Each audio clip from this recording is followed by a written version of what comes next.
నమస్తే. 2024 మాస ఫలితాల్లో సెప్టెంబర్ మాసంలో సింహరాశి వారి ఫలితాలు ఏ రకంగా ఉన్నాయో తెలుసుకుందాం. సెప్టెంబర్ మాసంలో సింహరాశి వారు కుటుంబ విషయాల్లో కొంత జాగ్రత్త వహించాల్సిన పరిస్థితి ఉంటుంది. మానసికంగా ఎందుకో ఒత్తిడి ఉంటుందండి. కుటుంబ విషయాల్లో భార్యాభర్తల మధ్య కావచ్చు, సంతానానికి తల్లిదండ్రులకి మధ్య కావచ్చు, కొంత మానసిక ఒత్తిడి ఉంటుంది. లైఫ్ పార్ట్నర్తో కొంత కమ్యూనికేషన్ గ్యాప్ పెరిగిపోతూ ఉంటుంది అనమాట. ఈ గ్యాప్ రాకుండా చూసుకోండి సింహరాశి వారు. అండ్ రిలేషన్స్ కూడా మిస్అండర్స్టాండింగ్స్లో ఉండడం. ఏ రిలేషన్ అయినా వైఫ్ అండ్ హస్బెండే కాదు, సోదరమణులే కాదు, ఫ్రెండ్సే కాదు, లవర్స్ మధ్యలోనే కాదు, రిలేషన్స్ అన్నీ కూడా డిస్టర్బెన్స్ అయిపోతూ ఉంటాయి, మిస్అండర్స్టాండ్ అవుతుంటాయి, అపార్థాలు అవుతూ ఉంటాయి. జాగ్రత్త వహించండి సెప్టెంబర్ మాసంలో, ముఖ్యంగా సింహరాశి వాళ్ళు. అలాగే ఫైనాన్షియల్ ట్రాన్సాక్షన్స్ విషయంలో కూడా జాగ్రత్త తీసుకోండి. సడన్గా ఖర్చు పెరిగిపోవడము, లేకపోతే రావాల్సిన మనీ రాకపోవడం, వర్క్ చేసిన బిల్స్ అన్ని పెండింగ్లో ఉండడము, ఇలాంటి సిచ్యువేషన్స్ ఏవో మీ చుట్టూ ఉంటాయి. కానీ బిజినెస్ ట్రాన్సాక్షన్స్ పాజిటివ్గా ఉంటాయి. లాంగ్ టర్మ్లో ఏదైనా ప్రాఫిట్స్ వచ్చేవైతే ప్రాఫిటబుల్గా ఉంటాయి. అంటే మనం ఎప్పుడో ఇన్వెస్ట్ చేసామో దాని నుంచి మనకి కొంత రిటర్న్స్ రావాల్సింది ఏదైనా పెండింగ్ ఉంటే, అలా లాంగ్ టర్మ్లో ఇన్వెస్ట్మెంట్ చేసిన వాటి రిటర్న్స్ పాజిటివిటీ అయితే బాగానే ఉంటుంది. కానీ రెగ్యులర్ ఖర్చులు కానీ, మనకి రావాల్సిన మనీ కానీ, ఆ విషయంలో కొంత జాప్యము, తర్వాత వర్క్ చేసే ప్లేస్లో, ఆఫీస్లో వ్యతిరేకంగా ఉండడము, పై అధికారులతో మనస్తాపమే కాదు, కొలీగ్స్తో మిస్అండర్స్టాండింగ్స్, ఇవన్నీ కూడా ఉన్నా కూడా కంగారు పడాల్సిన అవసరం లేదు. Due to the planetary situations ఒక్కొక్కసారి అలా ఏర్పడవచ్చు. ఇక బిజినెస్ ట్రాన్సాక్షన్స్ విషయానికి వస్తే September 1st, 2nd, 3rd weeks డల్గా ఉంటాయి business transactions. September 4th week నుంచి అనుకూలంగా ఉండొచ్చు. అంటే మనకి 1st, 2nd వీక్స్ అంటే 1st to 8th వరకు ఫస్ట్ వీక్ ఉంటుంది, 8th to 16 సెకండ్ వీక్ ఉంటుంది, 16 to 22 third week, 22, 29 4th week ఉంటుంది. కాబట్టి ఈ 3rd, 4th వీక్స్లో ఇంప్రూవ్మెంట్ ఉంటుంది. కాబట్టి బిఫోర్ ఏదైనా ఇన్వెస్ట్ చేయాలనుకున్నా కూడా ఇన్వెస్ట్మెంట్స్ అయితే చేయకుండా ఉంటే మంచిది. అండ్ 3rd, 4th వీక్స్లో అయితే బిజినెస్ ట్రాన్సాక్షన్స్ సింహరాశి వారికి పాజిటివ్గా ఉంటాయి. ముఖ్యంగా ఆరోగ్య విషయాలు మనం తీసుకున్నట్టయితే 1st, 2nd వీక్స్లో సడన్గా ఇల్నెస్, అనారోగ్య సిచ్యువేషన్స్ ఉండొచ్చు, లేకపోతే ఇన్ఫెక్షన్ కానీ, బాడీలో ఒక రకమైన అనీజీ కానీ ఇలాంటివి ఉండొచ్చు. అసలే వర్షాకాలము, కొన్ని జలుబు, లైట్గా ఇన్ఫెక్షన్, ఫీవర్స్ అటాక్ అవుతూ ఉంటాయి జనరల్గానే. బట్ అందుకే అంటున్నాను, ట్రాన్సిట్ బట్టి 1st, 2nd వీక్స్లో కొంచెము ఆరోగ్య విషయాల్లో జాగ్రత్త తీసుకోండి. సడన్గా విశ్రాంతి తక్కువగా అనిపించడము, లేకపోతే వీక్నెస్ ఉండడం అలా ఉంటుంది. 3rd, 4th వీక్స్ నుంచి ఇంప్రూవ్మెంట్ ఉంటుంది హెల్త్. సో ఈ విషయాల్లో జాగ్రత్త తీసుకోండి సింహరాశి వారు.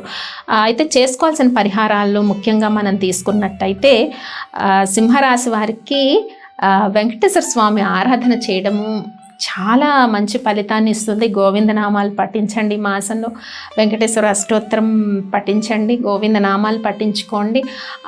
అలాగే రామరక్ష స్తోత్రం చదువుకున్న కూడా మంచి సత్ఫలితాలు ఉంటాయి. లేదంటే భాగవతాన్ని చదవటం కానీ, లేకపోతే భగవద్గీత శ్లోకాలు చదువుకోవటం కానీ, లేదా వినటం కానీ, ప్రత్యేకించి ఫైనాన్షియల్ ట్రాన్సాక్షన్లో కొంచెం ఇబ్బంది అని చెప్పుకున్నాం కదా, భగవద్గీత శ్లోకాలు చదవడము, కృష్ణుడి పాటలు వినటము, కృష్ణారాధన చేయటము, ఇట్లా చేసినా కూడా మీకు ఆ ప్లానెట్స్ వల్ల ఏదైతే నెగిటివిటీ ఉంటుందో అది చాలా వరకు తగ్గిపోతుంది సింహరాశి వారికి. ఇక డేట్స్ వైజ్ చూద్దాం సింహరాశి వారికి మరి సెప్టెంబర్ మాసం ఎలా ఉందో. September 1st, 2nd, 3rd dates అనుకూలంగానే. 1st, 2nd, 3rd, 4th, 5th, 6th, 7th, 8th, 9th, 10th, 11th, 12th, 13th, 14th, 15th ఈ డేట్స్ అంటే ఆల్మోస్ట్ ఎంతవరకు 1st to 15th డేట్స్ వరకు కూడా అనుకూలంగా ఉన్నాయి. తర్వాత 16th, 17th కొంచెం మేజర్ డిసిషన్స్ తీసుకోవద్దు. అంటే 1 to మనకి ఆల్మోస్ట్ 15th వరకు పాజిటివ్ థాట్స్, అంటే ఒక్క హెల్త్ విషయాల్లో ఒకటి జాగ్రత్త తీసుకోమన్నాను, మిగతా విషయాలన్నీ కూడా పాజిటివ్గానే ఉంటాయి. పాజిటివ్ ఎన్విరాన్మెంట్, పాజిటివ్ థాట్స్, సహకరించే వ్యక్తులు, ఇదన్నీ కూడా చక్కగా ఉంది. ఇక 16th, 17th డేట్స్ కూడా అనుకూలంగా ఉన్నాయి. 18th, 19th, 20, 21 డేట్స్ జాగ్రత్తగా ఉండాలి. ఎందుకంటే మనకి 19 డేట్లో చంద్రగ్రహణం ఏర్పడుతూ ఉందన్నమాట. ఈ సెప్టెంబర్ మాసంలో మనకి గణేష్ నవరాత్రులు 7th to 17th వరకు గణేష్ నవరాత్రులు ఉంటాయి. తర్వాత ఏంటి, 18th నైట్ అర్ధరాత్రి చంద్రగ్రహణం ఏర్పడుతోంది. ఈ గ్రహణ ప్రభావం సింహరాశి పైన ఉంది.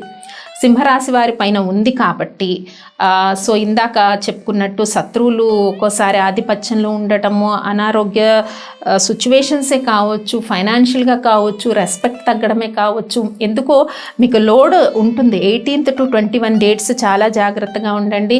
ఈ డేట్స్లో వెంకటేశ్వర అష్టోత్తరము, గోవిందనామాలు ఎక్కువ పఠించుకోవటము, ఇంకా గ్రహణము 19th మార్నింగ్ అయిపోతుంది కాబట్టి ఇమీడియట్గా కొంత శివుడికి అభిషేకము ఇవి చేయించుకుంటే సింహరాశి వారికి కొంత గ్రహణం తాలూకా ఎఫెక్ట్ అన్నది, ఎందుకంటే చంద్రగ్రహణం ఉంది కాబట్టి సెప్టెంబర్ మాసంలో దాని ఎఫెక్ట్ చాలా వరకు ఉంది. అందుకని రిలేటెడ్ డేట్స్ ఏంటి 18 to మనకి 21 డేట్స్ జాగ్రత్తగా ఉండండి, చాలా లోడ్గా ఉంటుంది మైండ్ పైన అని మనం తెలుసుకున్నాం. ఇంకా 22, 23 డేట్స్, మళ్ళీ 24, 25, 26, 27, 28, 29, 30 డేట్స్ అన్నీ కూడా మళ్ళీ న్యూట్రల్గా ఉన్నాయి. మనకి మేజర్గా ఏంటి 9, 18th, 17th వరకు వచ్చే డేట్స్ అన్నీ పాజిటివ్గానే ఉన్నాయి. ఎటొచ్చి 18 to 21 కొంచెం జాగ్రత్తగా ఉండాలి. గ్రహణం జరుగుతుంది కాబట్టి ఈ గ్రహణం అయిపోయిన తర్వాత కొన్ని రాసులపైన ప్రభావం ఉంటుంది కాబట్టి ఇది మనం చెప్పుకుంటున్నాం. 18 to 21 జాగ్రత్త తీసుకోండి. మానసికంగా కొంచెం లో ఫీల్ అవ్వడం, లో ఎనర్జీ ఫీల్ అవుతే, మనం ఎప్పుడైతే డివైనిటీ పెంచుకుంటామో లో ఎనర్జీ అనేది తగ్గిపోతుంది మనకి. తర్వాత రిమైనింగ్ వచ్చే డేట్స్ కూడా 21st to 30 వరకు ఉండే డేట్స్ మళ్ళీ న్యూట్రల్గా ఉన్నాయి. అలా అని ఓవర్గా రియాక్ట్ అవ్వడము, ఆవేశపడము, ఇలాగైతే మనకే సిచ్యువేషన్స్ అన్నీ బ్యాడ్ అయిపోతాయి. కాబట్టి సింహరాశి వారు ఈ జాగ్రత్తలు తీసుకోండి. స్వస్తి.